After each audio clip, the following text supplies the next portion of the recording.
Give thanks. Blessings to you all. How are you feeling this evening? I'd like to open with a piece on peace. It seems as fitting and necessary as ever. This is a poem and song written by my mother, Randy Edmonds, and it's called "I'd Like There to Be a War Where Nobody Came."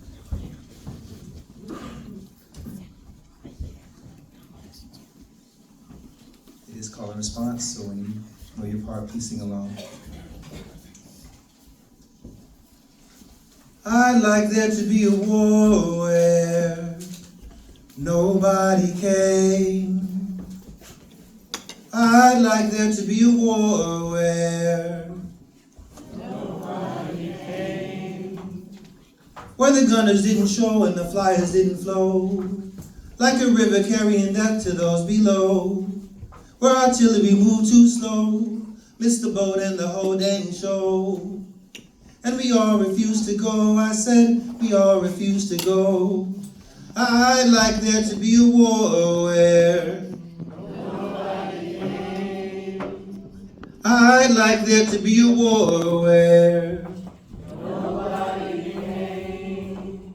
Where the infantry said no, in clipped tones the taste of snow. And the bombers stated clear, they won't go in a year. And sharpshooters closed their eyes, much to the brass' great surprise. And there was peace with no reprise. We chose the peace with no reprise. I'd like there to be a war where nobody came. I'd like there to be a war where where we first would check ourselves, see what our causes do foretell, tweak what tweaking would do well, then maybe check ourselves again. Remembering some crazy macho in does not signify a win, cannot signify a win. So I'll say it once again, I'd like there to be a war where I'd like there to be a war where nobody came. We'd like there to be a war where nobody came. Wouldn't you?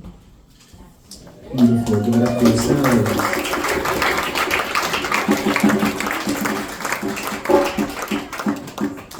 All right, I'm going to share a piece with you right now. This piece is called Black Don't Crack. Somebody say black don't crack. Black don't crack. All right, some of y'all might be familiar with this here saying.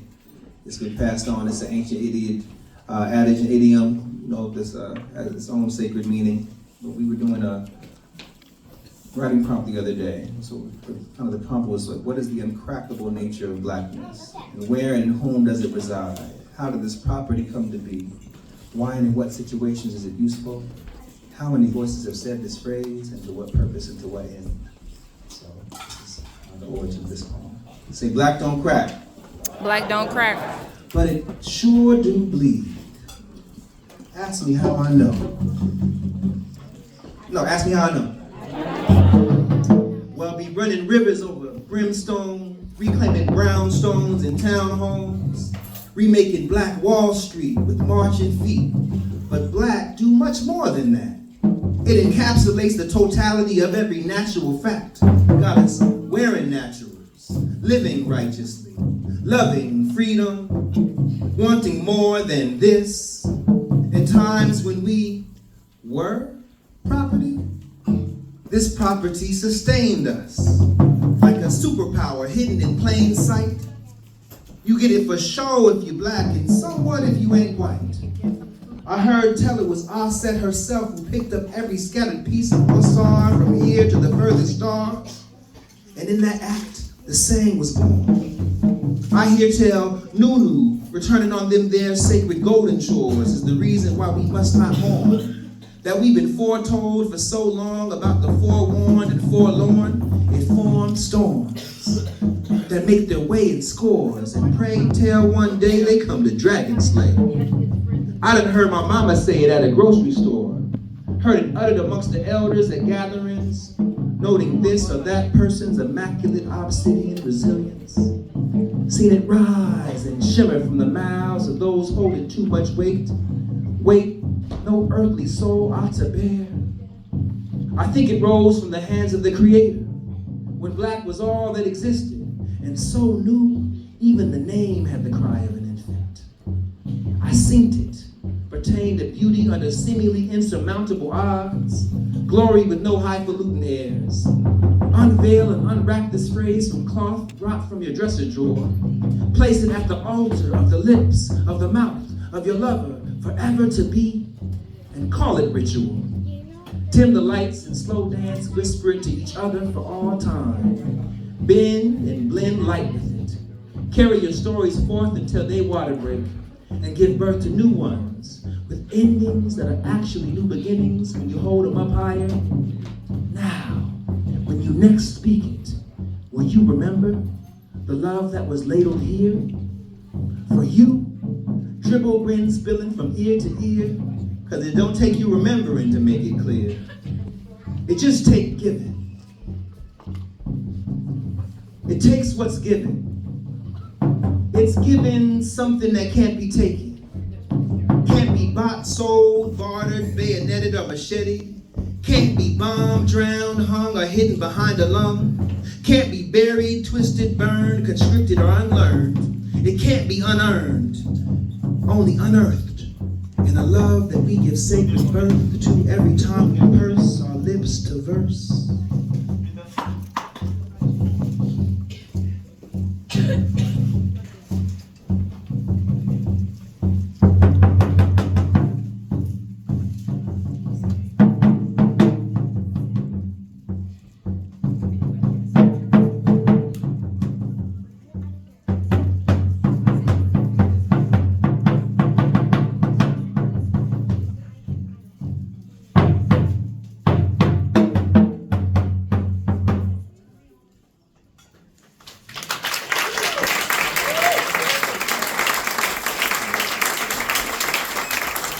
All right, I want to call up a very special lady, young lady. She's still growing. She's a girl person, but she's in that middle phase.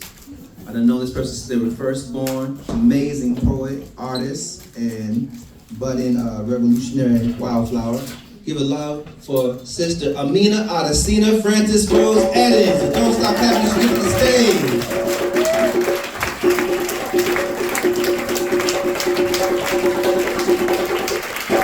Hazel, can you come closer so you can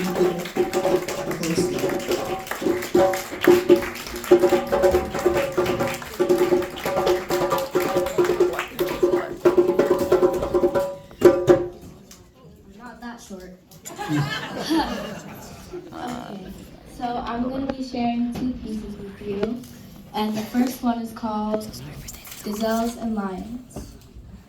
You know when you see a cloudy sky, and instead of thinking about how dark it is, all you can think about is the beauty?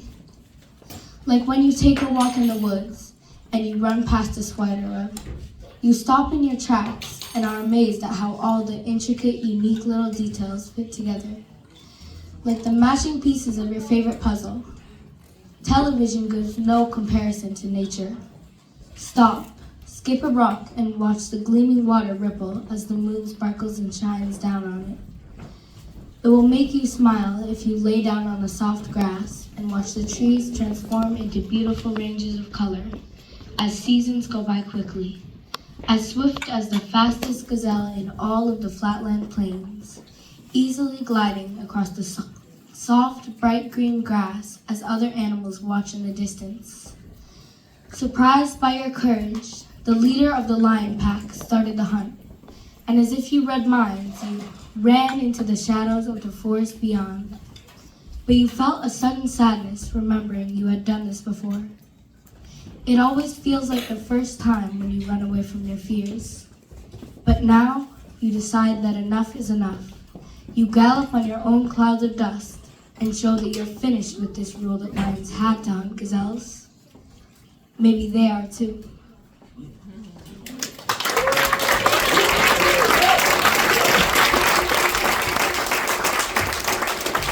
My next poem is called Your Blooming Tree.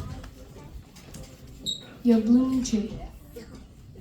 Your blooming tree is filled with ancestors, still matching the same vibrant hue. Cinnamon, hazelnut, almond, all you. Never forget that they fought for your freedom. They have the same brilliant blackness as who will come. African, Blackfoot, or native to here, you've got so much love from your people, it's sheer. Coffee bean, night sky, and all in between, we have come so far that we're all kings and queens. When they tell us go back, I don't know what they mean. We aren't wearing some kind of creepy disguise. So what do you see in those green, blue eyes? Do you see some kind of scar that reminds you of our past? Will you ever feel our pain, or are you just a useless cast? Will you ever learn how to embrace the people who've lived with crime through race? The past we've been through, you cannot erase by putting up colorful signs or closing the case. We are the leaders of this pack. We found the needle in the thick haystack. Chocolate skin should not be a sin. Passing should not be passed down to kin.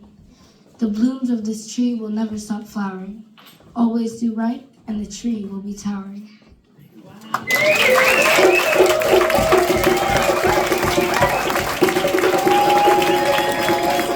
Miss one more time for me now to see the Princess Most Fantastic.